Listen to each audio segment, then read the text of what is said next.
తెలంగాణ రాష్ట్ర సహకార apex bank limited Alwal branch NABARD వారి మరియు చైర్మన్ మారినేని రవీంద్రరావు ఎండీ ఎడ్ల కృష్ణారావు సౌజన్యంతో ఆర్థిక అక్షరాస్యత సదస్సు కళా ప్రదర్శన అల్వాల్ వెంకటేశ్వర స్వామి కళ్యాణ మండపంలో నిర్వహించారు. ఈ కార్యక్రమం యొక్క ముఖ్య ఉద్దేశం సైబర్ నేరాలపై అవగాహన కల్పించడాన్ని బ్రాంచ్ మేనేజర్ వనజ తెలిపారు. ఈ సందర్భంగా వారు మాట్లాడుతూ ఈ మధ్యన బ్యాంకుల నుంచి సైబర్ నేరాలు చాలా జరుగుతున్నాయని, అపరిచితుల ఫోన్ కాల్స్ పట్ల జాగ్రత్తగా ఉండాలని, ఓటీపీలు చెప్పకూడదని తెలిపారు. సైబర్ మోసానికి గురైతే వెంటనే 1930 కాల్ చేయాలని తెలిపారు. నేరం జరిగిన మొదటి గంటలో ఫిర్యాదు చేయాలని, అవగాహన అప్రమత్తతోనే సైబర్ నేరాల కట్టడి సాధ్యమవుతుందని తెలిపారు. బ్యాంకుల్లో గ్రూప్ సంఘాలు పొదుపు చేయాలని, బ్యాంకులో అన్ని విధాలుగా గోల్డ్ రుణాలు, స్వయం ఉపాధి రుణాలు, వ్యక్తిగత రుణాలు, విద్యా రుణాలు, చిరు వ్యాపార రుణాలు ఇవ్వడం జరుగుతుందని తెలిపారు. ఈ కార్యక్రమంలో కళాకారులు శేఖర్, రాము, నరేష్, అనూష, లక్ష్మి, ఆనంద్, పొదుపు సంఘాల వారు పాల్గొన్నారు.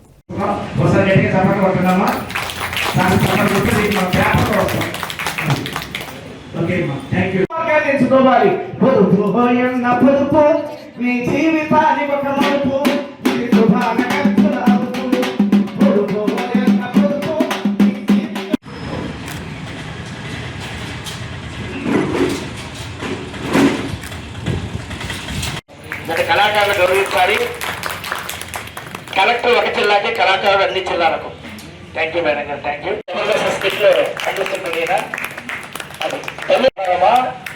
చాలా సేవలో ఉన్నారు. అసిస్టెంట్ ఉంటారు కదా, వాళ్ళు ఎంటర్ చేస్తారు, ఒకళ్ళు ఆథరైజ్ చేయాలి. మేనేజర్ మేము ఆథరైజ్ చేస్తాం. ఆ ఎంటర్ చేసే టైంకి, మేము ఆథరైజ్ చేసే టైంకి ఒక ½ గ్యాప్ ఇచ్చాం. ఆ ½ గ్యాప్ ఇవ్వడంతో ఆయన డబ్బులు సేవ్ అయ్యి చిన్న అమౌంట్స్ కాదండి, 40 లక్షలు. ఆర్టీజీఎస్ కానీ నెఫ్ట్ కానీ రీసెంట్గా మన బ్రాంచ్లోనే ఒక ఇన్సిడెంట్ జరిగింది. ఒక ఎంపీ కస్టమర్, ఆయన ఇద్దరు కస్టమర్స్, ఒకళ్ళ డబ్బులు కాపాడగలిగాము, ఒకళ్ళవి పాపం మేమేం చేయలేకపోయాము. ఎంపీ కస్టమర్స్ ఇద్దరు కూడా. ఒక కస్టమర్ వచ్చేసి ఆర్టీజీఎస్ ఫామ్ ఇచ్చారు, ఎంపీ క్యాన్సిల్ చేసేయమని చెప్పారు. ఆర్టీజీఎస్ ఫామ్ మేము నార్మల్గా ట్రాన్స్ఫర్ చేస్తుంటే ఒక డౌట్ వచ్చింది, మా క్యాషియర్ గారికే డౌట్ వచ్చింది. మేడం ఏంటి, మీ ఏదైనా ఈవెంట్ ఉంటే హైదరాబాద్లో ట్రాన్స్ఫర్ చేయాలి, కానీ మీరు వేరే ఎక్కడో పూణేనో ఏదో ప్లేస్ ఉండింది, అది ఆవిడ ట్రాన్స్ఫర్ చేసే అమౌంట్ మీరు ఎందుకు చేస్తున్నారంటే, ఆవిడ ఏం చెప్పకుండా మీకు అవన్నీ ఎందుకమ్మా, ఫస్ట్ మీరు ట్రాన్స్ఫర్ చేయండి, నా అమౌంట్ నా ఇష్టం అన్నప్పుడు మేము ఏం చేస్తాం? ఇప్పుడు కస్టమర్ అల్టిమేట్ అండి, మీరు కస్టమర్ మీరు చెప్పారు చేయాలి, చేసేసాం. అది చేసింది కూడా సేమ్ ఇలానే ఫ్రైడే రోజు చేశాను. ఆవిడ మండే రోజు మళ్ళీ నాకు కాల్ చేశారు. కాల్ చేసి మేడం అది సైబర్ ఫ్రాడ్ అంట, నా డబ్బులు పోయాయి, మీరు ఎలాగైనా సరే కాపాడితే.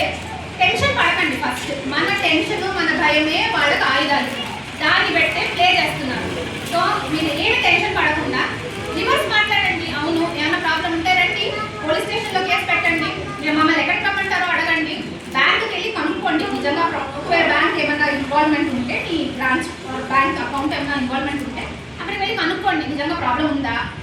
అన్నీ చేసిన తర్వాత మాత్రమే మీరు రెస్పాండ్ అవ్వండి.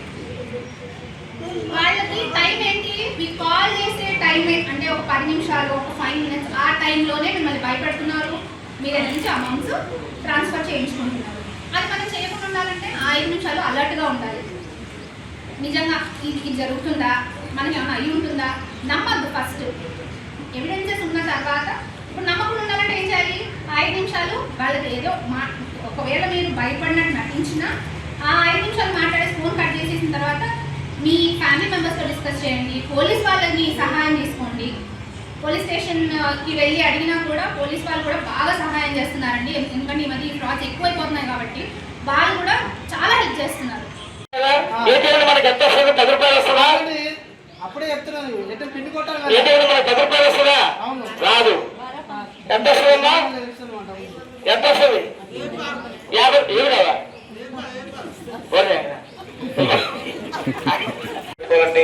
ఎంత ఇబ్బంది అవుతుంది. కేవలం ఆలోచించి ఒక ½ అవర్ ఆగటం ద్వారా ఒక ½ అవర్లో 40 లక్షల రూపాయలు మరి సేవ్ చేశారంటే నిజంగా మేడం గారికి సన్మానం చేయాలి. సార్ అందరం కూడా వాళ్ళు మొత్తం వాళ్ళ పాదాలు పట్టుకున్నా సరే తెలుసా ఎంత గొప్ప అదృష్టం చూడండి వాళ్ళకి. ఇది గట్టిగా చెప్పండి వెళ్ళండి. సరదాగా ఇప్పుడు చిన్న తమాషా సరదాగా ఎప్పుడు సెల్ ఫోన్లోనే తీయకూడదు. అప్పుడప్పుడు ఏటీఎం నెలకు ఒకసారి 2 నెలలకు ఒకసారైనా, నెలకు 15 రోజులైనా 20 రోజులైనా సరే ఏటీఎం కార్డులు అంత 100 200 తీసుకుంటుండాలి. ఈ విధంగా మరి భద్రతగా ఉండి మన తెలంగాణ రాష్ట్ర అధ్యక్షుడు బ్యాంక్ వారు అద్భుతమైనటువంటి అవకాశాలు మనకి ఇచ్చండి. అలాగే ఎందుకంటే 7 సంవత్సరాలు 10 సంవత్సరాలు ఉన్నాయి కదా, ఈ ఖాతాలు ఉన్నాయి. కొంతమంది మన పెద్దలు ఏం చేసారు తెలియకుండా కొంతమంది అమౌంట్ దాచిపెట్టిండ్రు. ఇప్పుడు ఆర్బీఐ వాళ్ళు అదే చెప్తున్నారు, దాన్ని కూడా ఆధార్ కార్డు కానీ పాన్ కార్డు లింక్ ఉంటే కూడా బ్యాంకు దగ్గరికి వెళ్ళి చూపించుకోండి. కేవీసీ ఏమంటుందండి, కేవీసీ అప్డేట్ చేసుకుంటే మనకి మీకు పైసలు వస్తాయి. ఇప్పుడు ఆర్బీఐ దాంట్లో కొన్ని కోట్లు ఉన్నాయి అట్లా తీసుకోకుండా, అప్పుడు ఉన్నారు కదా వాళ్ళు తీసుకోకుండా అట్లే ఉన్నాయి. కనుక అటువంటిప్పుడు ఇవి కూడా ఉన్నా తీసుకోండి. అలాగే ప్రధానమంత్రి సురక్ష సైబర్ మోసగాలు ఎక్కువైపోయిన పక్క రాష్ట్రం ఏసీ రూమ్లో కూర్చొని మన ఎండలో కష్టపడుతుంటే వాళ్ళు ఏసీ రూమ్లో కూర్చొని మన పైసలు తీసేసుకుంటున్నారు, డేటా మొత్తం తీసుకుంటారు. కనుక జాగ్రత్తగా ఉండాలి. జాగ్రత్త జాగ్రత్త తమ్ముడా జాగ్రత్త.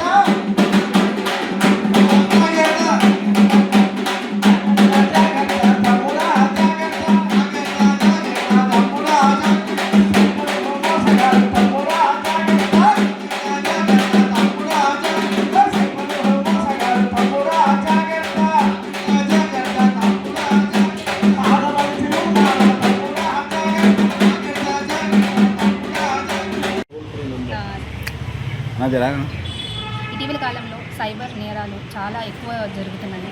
దాని గురించి అవగాహన కల్పించడానికి జరిగిన మీటింగ్ అండి ఇది. నబార్డ్ వారి సౌజన్యంతో ఒక నాటకం లాగా నుక్కడ్ నాటక్ అనేసి నాటకం లాగా జరిపితే ప్రజలకి బాగా వెళ్తుంది, వాళ్ళకి అర్థమవుతుంది అనేసి ఈ మీటింగ్ జరగడం జరిగింది. మా చైర్మన్ గారు మార్నేని రవీందర్ గారు అండ్ మా ఎండి సార్ కృష్ణారావు సార్ వాళ్ళ ఆధ్వర్యంలో జరిగిన మీటింగ్స్ ఇవి. వాళ్ళ ప్రోత్సాహంతో ఈ మీటింగ్స్ మేము కండక్ట్ చేయడం జరిగింది. ప్రజలకందరికీ కూడా అవగాహన కల్పించాలి, వాళ్ళు అలర్ట్గా ఉండాలి, సో దట్ డబ్బులు పోగొట్టుకోకుండా ఉంటారు అని